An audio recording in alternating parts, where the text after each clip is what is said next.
Hi everyone, welcome to today's live chat. I hope everyone's doing fine. Hi Andrea. So today we have our live session with the director of a very short film but extremely profound film, Tipu, that is streaming on Bandra Film Festival YouTube channel. I hope you guys are subscribed to the channel and enjoying the films that we have curated for you. So we are waiting for our guest, the director of Tipu, and he's here with us.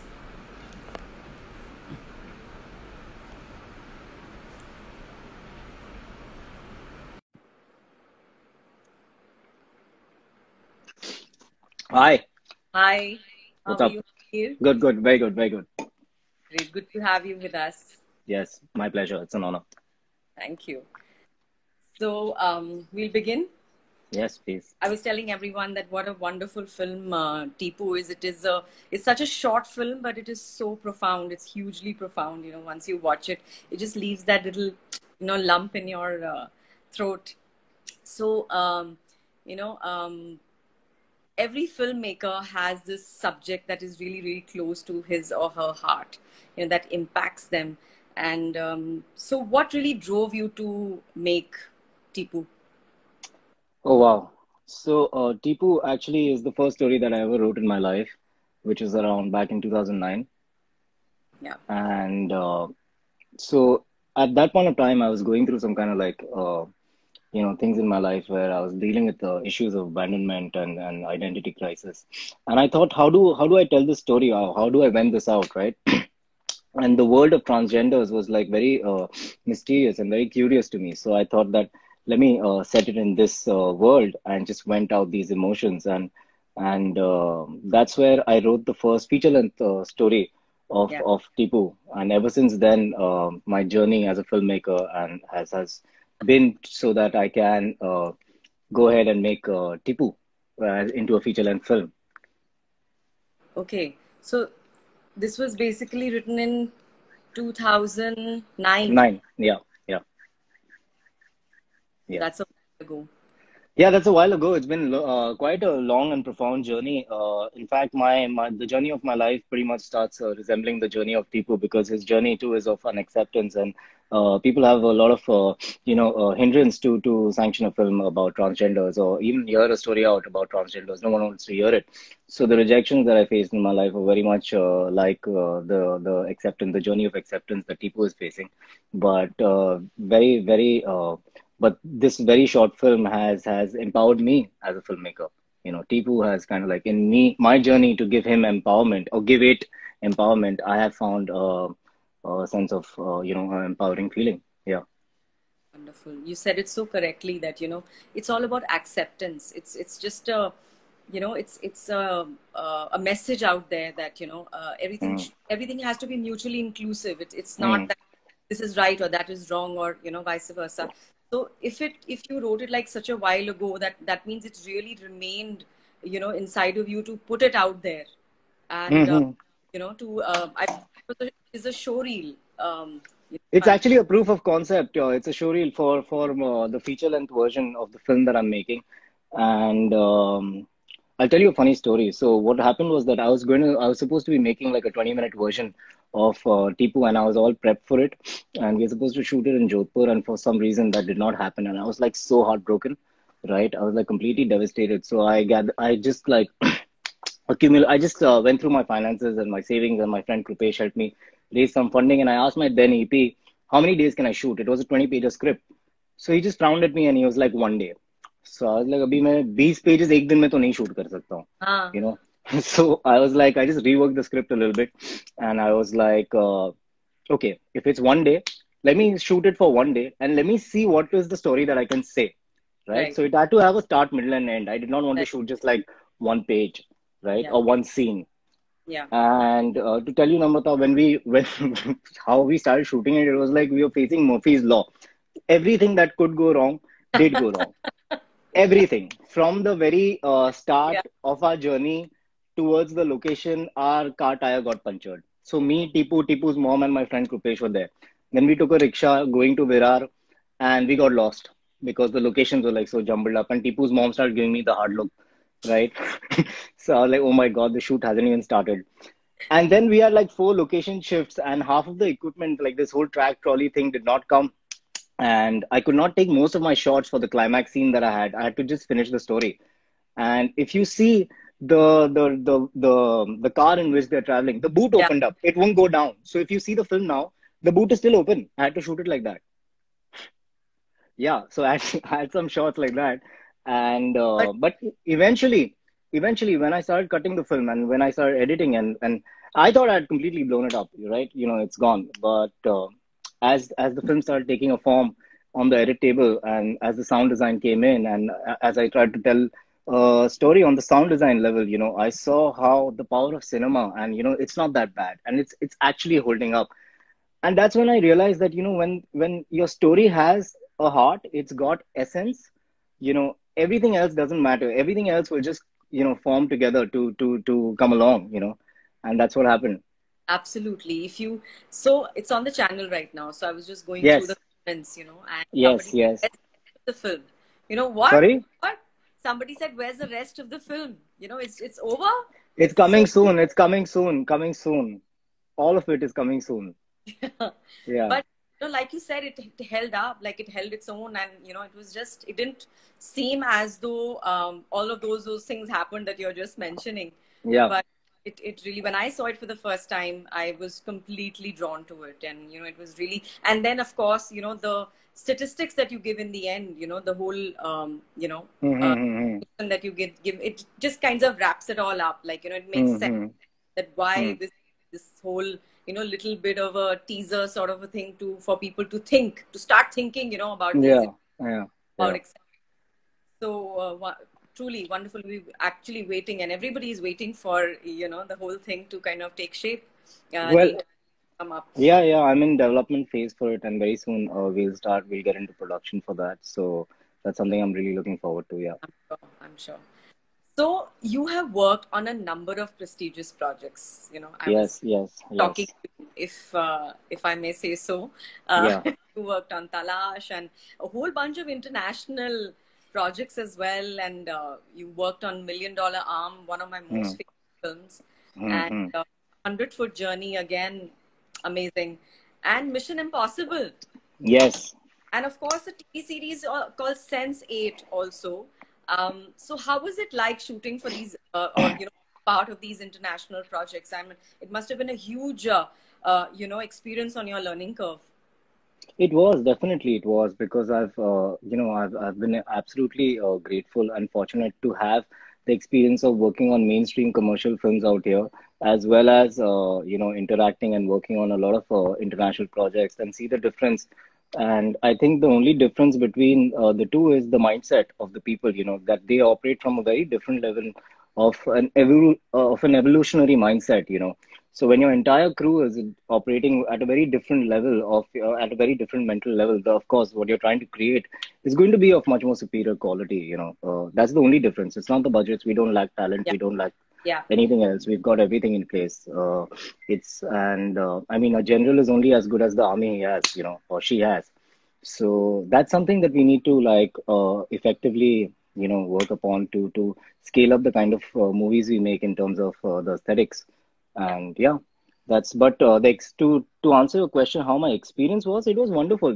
Very honestly, I never thought I would get so far in assisting because I know because it's a lot of hard work, right? So I remember back in 2009 or 10, when I was like getting inclined towards pursuing this or actually exploring this rather. I was very obsessed with Kubrick and Coppola and all these like filmmakers. And through some family connections, I got to work on a Saas Bahu TV serial, So that's how, yeah, it started like a dark comedy, everything. And I was like, I don't think I can ever do this. Yeah, But the kind of hard work that they did, yeah, I had decided to quit very back then. But one thing led to another. A friend of mine got me onto Gandhi of the Month, where I met yeah. Mr. Raj Acharya, one of the most prolific first ADs of that time, and now a famous director now. So he took me under his wing, and all these projects, international projects, I got to do along with side with him.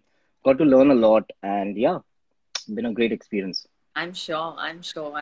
To give an arm and a leg to work on these wonderful projects. But like you said, it's just the learning that one takes. It's not the budget. It's just you just start from the last step and then you kind of move. It's the planning. It's the planning that you learn. You don't learn the creatives as an assistant director. You don't know how to be creative, very honestly. Let me just tell you that. You just learn how to plan and how to save time very effectively and manage people because you're dealing with a lot of people and planning. But I think, yeah, that's that's one thing. Good. Tell us more about you being a writer. You're a writer as well, and of course your association with the Shekhar Kapoor. Yes, yes. So, which one do you want me to answer first? The writer part. The writer part. Okay. Yeah. So, yes, I have actually. I'm quite an accidental writer. I know, and reading and all was quite laborious to me as a kid. I wouldn't do that, and I think the friends who've known me since my childhood don't believe me that I'm writing all these scripts, right? But what happens is that, so I'll tell you the process how it starts, right? There's a theme of an emotion which is very personal to me. Like it may be unacceptance, it may be fear, it may be love, or it may be magic, right? But it's this theme that I want to explore, and I find a world, like to explore the world of unacceptance. I found the world of the transgenders, right? And it's the process is more like falling in love. So it's like you have this certain vibe and you flirt with the idea a little bit, and then if it's meant for you, get something back, right? And then when you get to writing it, it's like straight up making love, and it becomes like a part of your subconscious, because when you're in love with someone, that person just, yeah. Yeah. I Can you hear me? Yes, I can. I So that can. person just that person just becomes a part of your subconscious mind, and you keep thinking about this person wherever you are and whatever you do. So that's how it is. That's exactly how the process is of writing. And you keep on writing. It's a part of you. And then once you've written the film, it's like now you're pregnant with this kid, and now you need to find a hospital to give it birth. That's how I see it. I just love this whole analogy that you just gave of Yeah, being a I actually made it up last night, to wow. sound a little cool. You have to document it, Mihir. Because I'm Okay. going to write it down myself. I'm no writer, but it Hmm. really struck a chord that, okay, this is it. Like, you No. need to flirt with it. And if it comes back to you, then you get, get involved with it. Yeah, and becomes a sense of obsession. You can't But let go of it. yeah, Yeah. obsession. That's what is the key. Yes. Like, if you're obsessed with it, then you're like, you constantly think about the subject and you constantly want to put it down on paper or, even kind of visualize it. Hmm. Wonderful. No, you want to visualize it constantly. So what I do is also through the writing process, I keep like gathering visuals, or I have a few illustrator friends. I ask them to like make a design for me here and there. Sometimes I make a concept trailer, or sometimes I make a kind of a concept poster with things. I made a short film for Tipu, like a reel, but more of the visuals that help me like see the world come alive, come together, you know. Yeah. I think a writer's world is so vast. It just cannot be contained, in any kind of project or any kind of film or any kind of movie. It's just an ever flowing kind of a sort of a stream or a river that it just never stops. Hmm. So it just from one thing to the other, it just moves on from one subject to the other. Wonderful. You do continue to flirt with your idea. Yeah. Just the ideas.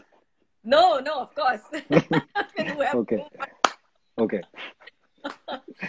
Yeah. And next part B of the question, Shekhar Yes. Kapoor.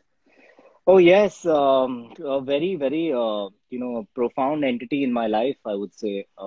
So I would have my life in like two segments. There is like BC or, AD. It's like before Shekhar Kapoor and after Shekhar Kapoor. That's how my life is like, if it had to be like categorized, that's how it is. But yeah, truly, one of the most profound experiences. I'm extremely grateful every day, to have met someone like him and have formed such a amazing relation with him, to find a mentor in him. And very honestly, Namrata, as an assistant director, I would believe that I'm understanding how a film is made. But with him, I got to learn why am I telling a story, beyond how a film is made. Why is a filmmaker putting his camera there, or just it was just like a whole going to like a film school, which I never had access to, and the kind of encyclopedic knowledge that the man has about cinema or just life and philosophy. It was just like, it was just like I don't know if I can say the word right now on this live, but yeah, it was just too much fun and too much inspiration overload. And yeah, he's given me a sense of perspective and how to form my own perspective and how to see things in a different way, and that's the job of a mentor, to help any student to see things in a different light than what they are, yeah. That is so wonderful. I'm Hmm. just going to go over the comments. So Siddhant is saying, "Cast me, sir." They are actually, all these people are my friends, and they're I being like extremely sweet. So Prachi, yeah. Yeah, Prachi, yeah. Prachi. Prince is someone who I have actually worked on all these films with. He's also a filmmaker himself. And Siddhant is a very, very dear friend of mine. The very first story that I wrote, I went and narrated it to Siddhant. So yes, most of the stuff that I write, I go and narrate it to him. I bounce it off to him and Prince, He and was a really lot more other people. Bombaria also. Siddhant was in Bombaria also, na? Yes, yes, yes, yes, yes. He's an actor, and he's a very amazing DJ, and I think he's hijacked my life, Oh, really? right now. He's a Yes, he's a DJ. He's like a multifaceted guy, and he's like completely hijacked my life, as you can see. you wanted to cast him. So, Sorry, yeah, yeah, I'll cast him for sure, for sure. और और भी बहुत सारे लोग हैं जो कह रहे हैं कास्ट करो सर हमें. हाँ, हाँ, कर लेंगे सबको एक Emma एक करके. Emma हाँ, B one says we love you. Mihir, Amma we भी again. He's a friend of mine, school friend, childhood friend. Yeah. So, okay, we'll come to the questions in a bit. Yes, brilliant Yeah. question, and I have the same question for you. Hmm. Um, so one more thing I wanted to ask you, Mihir, that you Sure. started out in 2010, in 2010, with Shore in Yeah. this, isn't it? Like, Yeah. Yeah. Actually, in I started much before that. I started before. on TV shows, Yeah, before that, but that was like very informal. I would yeah, just go there for a few hours, and it would be like a very personal conflict whether I want to do this or not do this, because there's so much hard work involved, and I never knew that I could cut through this. But I guess when I wrote a film before in 2009, when I wrote a story rather, that passion of, learning so that I can tell the story gave me the spirit to stick through and stick through the grind, and go through it. yeah. Yeah. So, I mean, ever since the time you started till today, Hmm. the industry has evolved. It has Oh changed. yeah. Oh yeah. So, what would be the most challenging aspect of filmmaking, or maybe, yeah, I could ask you that what is the most challenging aspect, and how has it changed, for you, coming from, because there are a lot of people who are in your age bracket, who are like your peers. So, Hmm. how really changed, I or think just it's um so to answer your question, how it has changed me, right? hmm. Or what is the biggest challenge? What is your Yeah, question yeah, again, please? both actually, both. They kind of. I mean, of course, you evolve once you um, start off. You're like a clean slate. You don't Hmm. really Hmm. which way. So you figured out that no, this is not my country. This is not what I Hmm. want to do. But you have Hmm. to do it to Hmm. understand. So how has the industry changed for you, and what was the most challenging part for you? To kind of yeah, So for me, definitely I think in the past 2, 3 years, especially because of this whole OTT boom that's going on, yeah, people have definitely become much more open to newer stories and the yeah, kind of stories that I want to say, especially a story of transgenders. It's getting much more eyeball. yeah, yeah, yeah. So a lot of the stories that I've written before are suddenly like starting to garner a lot of eyeballs. They're getting picked up right now. So of course, I think change is a very change is something that we are constantly going through, be it an industry or at a personal level, and that is going to happen. As a filmmaker, what is the biggest challenge one can face is um, there are so many. It's like going through a rebirth altogether, because it is it's quite a difficult line. You have to really train yourself. You have to work hard. You have to learn the skill. It's a very skilled profession, beyond the art and the creative side of it. There's a lot of stuff involved. So, and the challenge is constantly. I think the biggest challenge is you yourself, because you there are these notions that you have about the industry or about yourself. You have to constantly challenge your own notions and break them, and be a little more open towards things, and that's it. And I think just have faith in your stories, have something more original to say, and things will work out eventually. Wonderful. That's such an optimistic point of view, that challenges will come in every field, in every, not just filmmaking, but, in life. But the thing is to just keep going it and keep, at it and create something that you feel confident about and, do it with honesty. I Yeah, think that's great. yeah. So, which is your most favorite film, Mihir? Which is my most favorite film? That is Oh, Prince wow. also. That's a very bad question, because me and Prince, we binge on so many movies and so many foreign language films and such weird films. Now, then, There is no a favorite film, very honestly. There of course. isn't any. I can't pinpoint on one. Okay, current. Uh, wow. So I'll tell you, current favorite. I'll tell you a film that really inspired me in the last. It was this film called Close Up. I watched it in April. It's a film made by Abbas Kiarostami. He's an Iranian filmmaker. This film is rated as one of the best films of the century, right? And I guess whoever is a film geek should watch this film. I don't want to let the story out, but it's quite a meta kind form of cinema. And okay, I'll just tell you what it is about. Where So, streaming? Tell sorry, us that so it's we on can movie. It's on movie. movie. Okay. Yeah, it's on movie. It's also on YouTube. The Oh, entire yeah, the entire film is on YouTube, and it's actually one of the best films ever made. I could say, because so there's this incident where this man, kind of like duped this family. He said that he's a filmmaker, and he wasn't, and he would go to their house and chill and everything, and they put a case on him.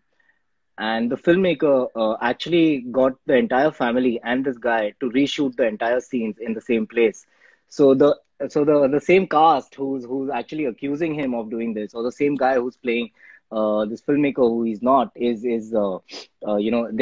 in the film, even the judge. So it was really profound. That kind of, it had a huge impact on me. And after that, I watched the entire discography of Bas Kurustami. So Close Up, to answer your question. close Yeah. up. Yeah. Hmm. I've noted it down. I'm definitely going to catch it. Mhm. The first 15 minutes are a little boring, but then after that you'll be fine. Yeah. Okay. I'll message you Sorry. Yeah. Please. the feedback. So, Yes. also Please. I would like Please. Please. Please. to, oh, Samara saying, can I be in your next film? Yeah. So Samara actually has been like wanting to be an actor since a while. The first time I Is it? met her in 2010 was when she came for an audition. I was working with Shanu Sharma, the great, at that point of time. I was assisting her, and that's when Samara came for an audition for this beautiful role, which she nailed it. She was by far the worst actor I've ever seen in my life. The Good for worst. her. Yeah, the Samara, does your worst. mother know you wanted to do this? So Samara and me are related to, Uh, yeah. So yes, so she's laughing. Yeah. So you yeah, were yeah. really bad.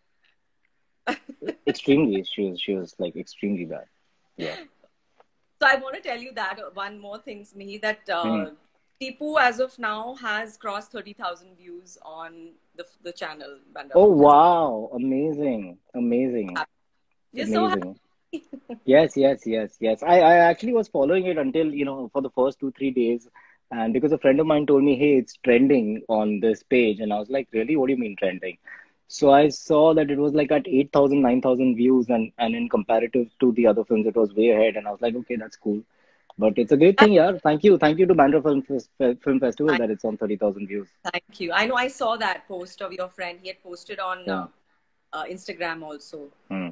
So Anuj says, so proud of your journey, bro. Thank you. Thank you. He's Thank a school friend. Yeah. Rupesh. Krupesh is actually someone who I work very, very closely with. He's also the associate director on Tipu, and who helped me make this film. And he's involved in all the projects that I do.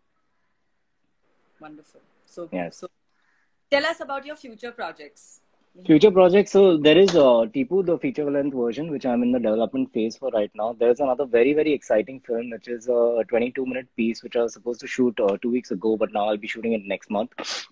It's a high octane on the run, like cross border kind of a thing, which I'm going to be shooting next month, which is very, very exciting. Apart from that, there's another film that I'm shooting in. It's a 30-minute piece of an anthology, which I'm shooting in October. It's set in a dystopian world, and it is a story of human survival. Yes. Exactly what we're going through right now. Exactly. So yeah. It's inspired by the adversities. So the whole film, the idea is that, 2 years ago, if had I told you that we are going to be living in a world like this, where everyone that you see on the streets is going to be wearing a mask, and people will be like, distancing each other, or washing their hands and all of that, staying at home. That is we are living currently in a dystopian world. And the weird part is the how we have comfortably adapted to this, due to this adversity, to this weirdness. And that kind of like really amazes me. Whenever I go through, I see all these maids and rickshaw guys and all these people like in masks, and it's such a dystopian world, right, already, that we are living in. Yeah. And what even is more freaky is the comfort, how mankind has adapted very nicely, and is also cutting corners with this pandemic that we are facing. So that was the inspiration to write this kind of a dystopian film. It's again a 30-minute, as I said, 30-minute film to an anthology. And but of course, it deals with something else. It deals with much more intense things, Yeah. which I can't reveal. Yeah. It's very, very intense. It's very hectic, but it's a very important social cause, and a great collaboration. Actually, I'm really looking forward to this. Yeah, very, very No, powerful film, I would say. really, Yeah. we are looking forward to Yeah, so am I. So am I. I'm looking forward to make it soon and then send it to Bandra Festival again. And then I can do this like interview with you again and again and again. Yes, yes, absolutely. Yes. And we Yes. wish you all the very best, Mihir. It was such a pleasure talking to you, Thank and you. My honor, ma'am. to a great journey together. Okay, so Nidhi Shetty, he's the best there is. Yeah. Thank you. People love you so much. I think not because they Yeah. want All, uh, you no. cast them, but because they genuinely love you. I think Yes, yes. All 12 of them. They love me a lot. wonderful, so wonderful, Yeah. so nice to have this Yes. chat, Mihir. Same here. My Take care pleasure. of yourself. Thank you. Thank you. Thank you Thank you so so much, Namrata. Thank you so much for this. Yeah. See you Thank you. soon. Bye bye. Bye. See you.